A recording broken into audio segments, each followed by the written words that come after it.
just the beginning.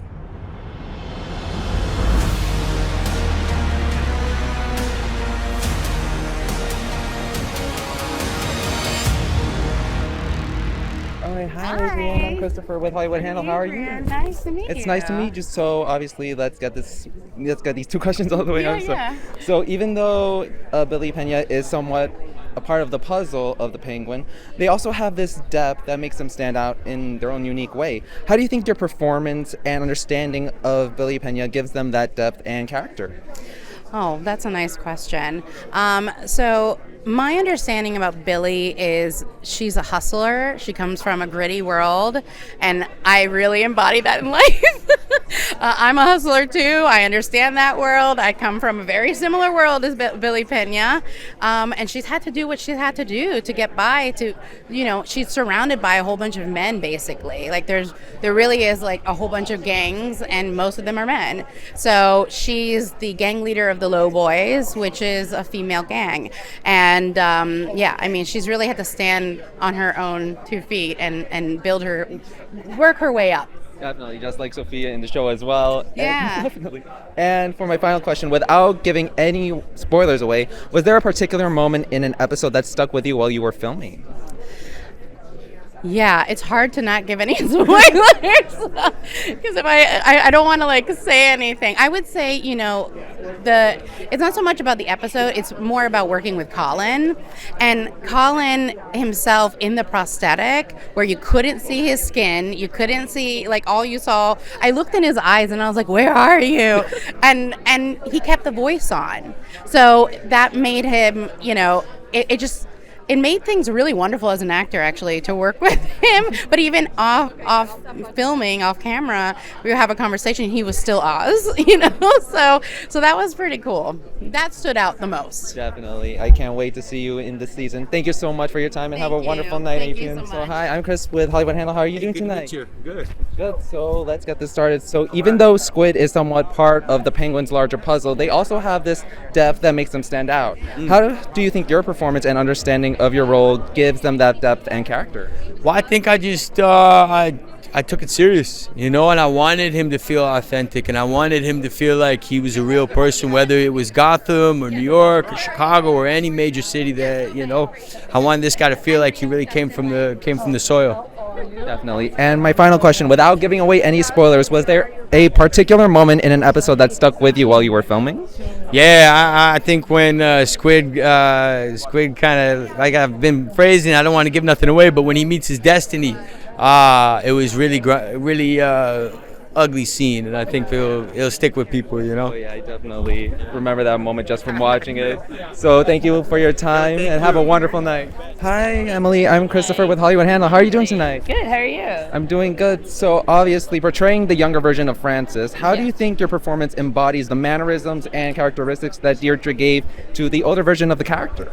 Well, I hope that it did. I hope I succeeded at it. But yeah, it was very scary, very intimidating. I didn't get to meet Deirdre, the actress, before, but they sent me some footage of her and her voice saying my lines. She was really kind, and she recorded her voice saying it, and I basically just had to listen to it over and over. I worked with the dialect coach to try to mimic her exact accent, which is her mimicking the accent Colin Farrell created, but then putting her own spin on it. So it was very precise, and yeah, so I think I don't know how I did it. I hope I did it. No, you did it. I saw the episode with you in it, so it was really good. Thank you. And final question, without giving away any spoilers, was there a particular moment in an episode that stuck with you while you were filming? Yeah, it's hard not to give away spoilers with that because my whole character is pretty much just like one big spoiler. But my last scene with young Oz was really intense, and really it was surprisingly emotional and tapped into a lot of deep feelings in a way that you wouldn't necessarily expect from a comic book show. So that's really cool. Definitely. Thank you so much for your time, Emily. Have a great night. Thank you so too. much. And nice meeting you. Hi, Scott. Is it okay if I talk with you? Yeah. Hi, I'm Christopher with Hollywood Handle. How are you doing tonight? I'm good. How are you? I'm good. So, obviously, as Luca Falcone, what was it like to establish that familial dynamic with Cristin, and were there any special moments you had with her on set? It was actually very special just to kind of establish an uncle-niece relationship, and so that was really fun and I think very pure in a certain way, very different than how she was with her father. I just, she was just a very sweet, very accommodating actress, and it was wonderful to work with her. Definitely. It's so sweet to see that. And besides Sophia, who do you think is the most dangerous Falcone family member? Me. Really? Yeah. How dangerous do you think you'd be? He's dangerous enough. When a task needs to get done, he does it. Oh, so it's definitely like the high mafia boss, like Sopranos level, like that dangerous. Yeah, that dangerous, and he doesn't see a psychiatrist, so there's no regret in him whatsoever. Oh my God. Well, thank you so much for your time, and obviously have a wonderful night. Nice to meet you. Obviously, you've made the Penguin such a really complex character that I've really enjoyed and that the fans have really enjoyed. Do you think there's another character from the Batman mythos that you would want to expand upon? We definitely do, and we're already exploring in development some other spin-off shows from our movie. Definitely. And this one is a fan-related question, because some fans have picked up on the fact that Oz's last name has some relation to William Cobb, who's connected to the Court of Owls. Was that intentional, or was the shortening something that was accidental? Shortening a name that existed into a name that felt like it was a real name. Part of our exploration in the Batman universe is to ground it so that characters feel like characters in our world. Gotham should feel like a city on the eastern seaboard of the United States. Obviously, it's a fictional city, but it should feel like a city that exists. It allows us to explore the things that aren't working in our cities, and we wanted all of our characters to have names that were actually names in the real world. The DC Comics had changed Edward Enigma's last name to Edward Nashton. That was the name we used in the movie. And in our conversations with Jim Lee, he said, we never got around to changing Cobblepot, but that was something we had talked about. So Matt just said, let's just shorten his name to Cobb and be done with it. And I know, look, we love the last name Cobblepot. We revere the comics. This is not meant to incite any anger with our fans. We're just trying to ground this character in a world that feels of a world today and here in our United States. Definitely, and I just love the world, and I love the Penguins, so thank you so much, Dylan, for your time. Have Great. a wonderful night. Thanks. Hi, Craig Zobel. I'm Christopher Gallardo with Hollywood Handle. How are you doing today? Good. How are you doing, Christopher? I'm doing great, so let's get this started. So this show definitely takes a lot of inspiration from shows like The Sopranos and Law & Order. How have those series helped you create the world and the dynamics of these characters? What was interesting was, we sort of made a point of, not watching any of that stuff again for this. The truth is, when you've seen them, they've sort of are part of our cultural identity at this point. And so they were kind of in there, and I just had to trust that they were in there. And so I looked at a bunch of old, 70s crime dramas, really. Definitely. Is there any Batman villain that you think has the potential to be expanded upon like the Penguin has in this series? I think a lot of them. I think you could kind of do this to anybody. I think what's cool about this series is that he is very natural. It's so naturalistic, and so it's so grounded in a way. And I think that's the trick with all of these things. Also with the Joker and all these is to really find a way to ground it and make it seem like that could really be a person that did that. Definitely. And on Oz himself, the shortening of the name from Oswald Cobblepot to Oz Cobb, because some fans have noticed that with that shortening, they've speculated that he has a connection to William Cobb, who's connected to the Court of Owls. Was that intentional, or was that shortening just accidental? I can't 100% answer that, but because I don't know everything in Matt Reeves' mind.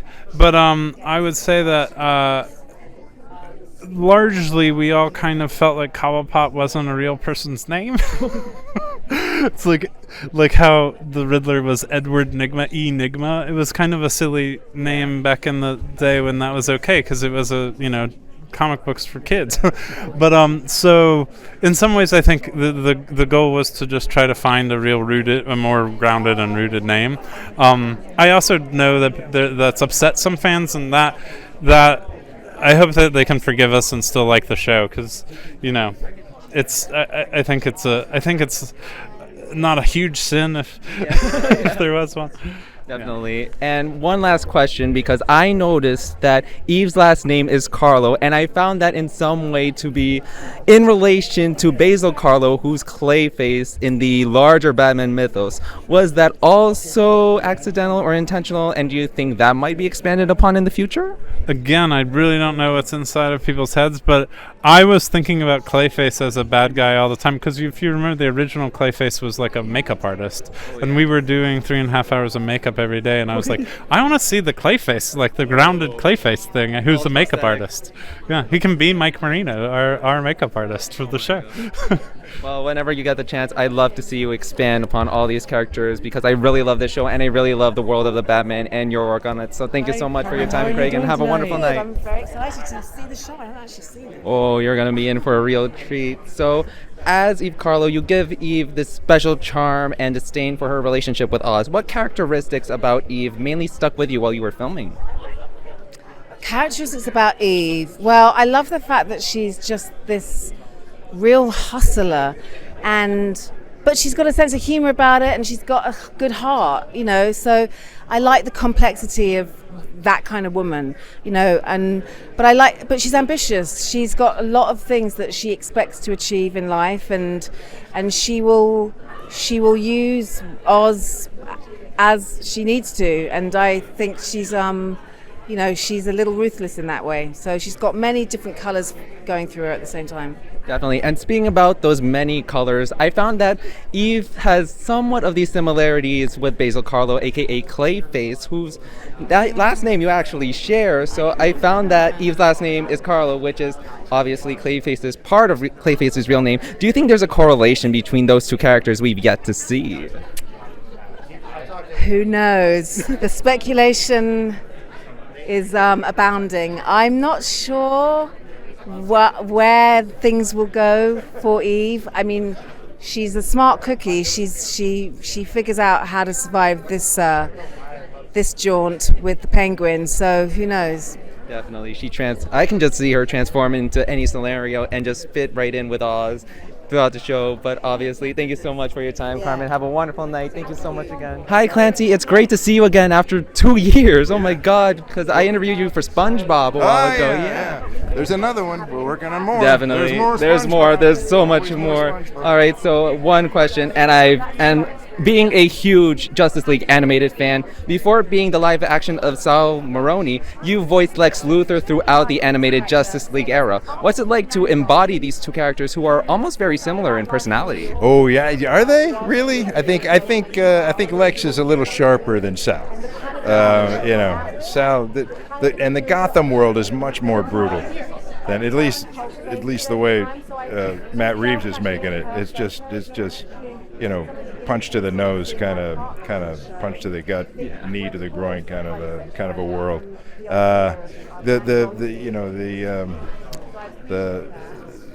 The Superman the Bruce Timm Superman, and I guess it was the Bruce Timm Batman too.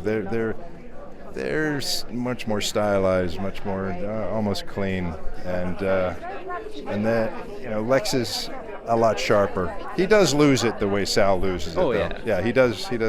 But Sal he lives between either he loves something or he hates it, and there's really no in between.